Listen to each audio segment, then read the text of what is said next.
Hey YouTube, it's Jules Academy, aka Dav, doing a quick deck profile of Mermails in a new format, so let me know what you think after this video. I'm running the 1 Abyss lead, the 3 Abyss Megalo, a Mulligan Glacier, 3 Abyss Chuse, 3 Mermail Abyss Pike, 3 Mermail Abyss Lind, 2 Mermail Abyss Gund, 2 Mermail Abyss Dean, the 3 Diva, the 9 Atlanteans of 3 Marksman, 3 Infantry and 3 Dragoon.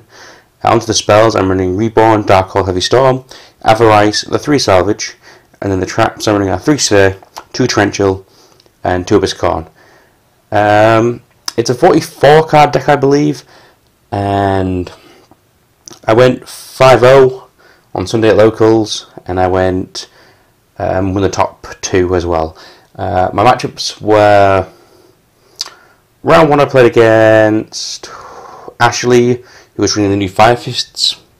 I won that game 2-0.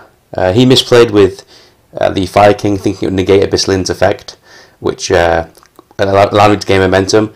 And then in game 2 I had the Sphere set, and he was top decking, and he MST'd blindly, and I chained the Sphere, went into Abyss lead, and I sort of just had the momentum from there to win the game. Round 2 I played Theo, who was running Insectors. I won that game 2-0. Game 1 was a bit back and forth, and then I eventually won with a Diva Megalo sort of play.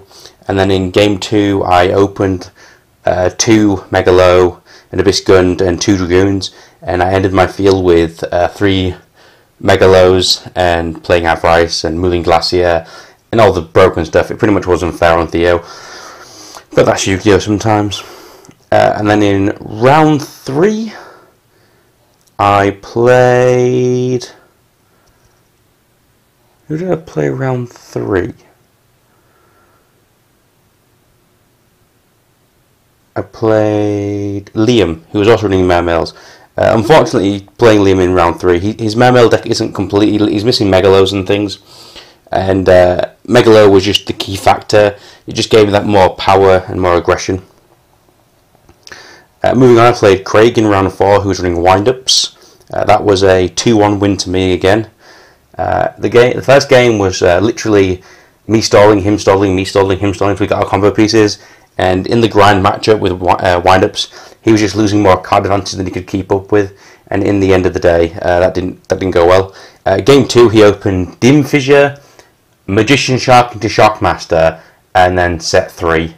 And I just thought, yeah, I'm going to scoop this one, and went straight to game 3. And then in game 3, it's a bit grindy here and there, and eventually I just pull out a win. I can't exactly remember how. I remember it involved Abyss Leader, Mulligan Glacier, destroying his hand. And then in round 5, I played against Fringe, also known as Jamie. He was playing Insectors as well. It was a bit awkward to play because he kept whining about his draws. I eventually won 2-0. The first game I destroyed his hand with Mulligan Glacier, and then destroyed him with Abyss Lead. And then in game 2 I OTK'd him with Marksman and Megalo Abyss. And then top 4 came around, and it was me versus the Insect player Fringe again. He wasn't particularly happy about playing me straight after, but happens sometimes, so I won that game 2-0 again, pretty much exactly the same. I just opened better than him, and then game 2 we played, and he blindly MST'd my back row, which was an Abyss Sphere, and then sorts of the game from there. And then in finals I played Craig again, who's running Wind-Ups, and in game 1 he has like complete control. He has a Acid Golem, a Shockmaster, an Abyss Dweller. He has pretty much every card possible. And then after about 3 or 4 turns, 5 maybe of me stalling, he has to pay his last Acid Golem material, and then attacks into my Abyss Lind, who triggers and brings back my Abyss Megalo, and I have the Abyss Scorn set, and then he can't get over it, and then he loses the Acid Golem burn in the next turn. So pretty much sack for the win, but that's how you win some games in Yu-Gi-Oh!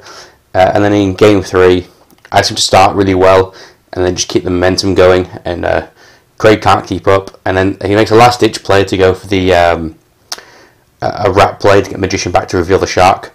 But I have the Abyss Sphere set, and I activate it to go into my Abyss Pike, and I discard the infantry to get rid of his rat before he can use its effect, leaving him with no plays.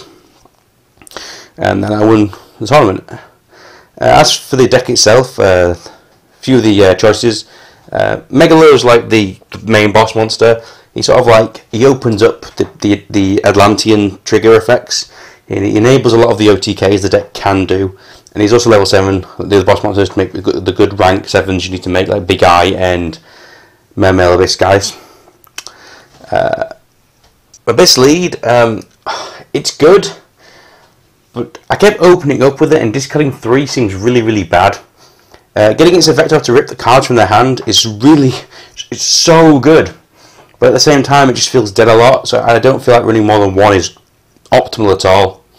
Most of the time it just gets summoned off Gund or a Sphere play, and even sometimes that's not really worth it. So yeah, Mermail Abyss Juice down here.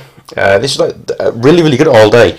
It's like triggering him and like a Dragoon or a Marksman together, an infantry, getting a 2400 wall to stall behind, and then triggering off the Atlantean's effects or Gun to get back in a Mermail is really good.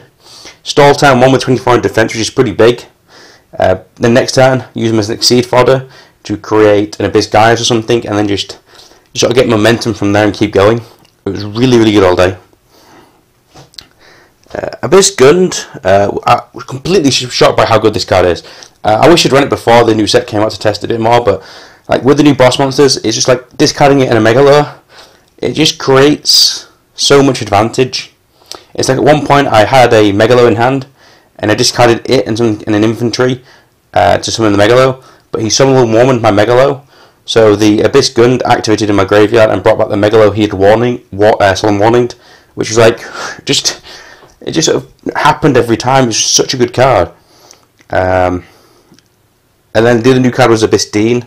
Really good off the Lin plays. Basically what you did, you go Abyss Lin destroyed, you bring back Abyss Dean, which then bring back to Abyss Lin for next turn. That stalled so many games for me, it was unreal. It felt a bit dead sometimes though, so maybe I have to look into cutting it down to 1 maybe. And then the last card I want to talk about is Abyss Scorn. This card sacked me like 4 or 5 games, including the finals. And sometimes they'll blind MST, hoping it's not the Sphere, and they'll hit this, and because they've hit that, you destroy one of their monsters, or you destroy this with your Heavy Storm, and then you just wipe out their cards. It's just so good.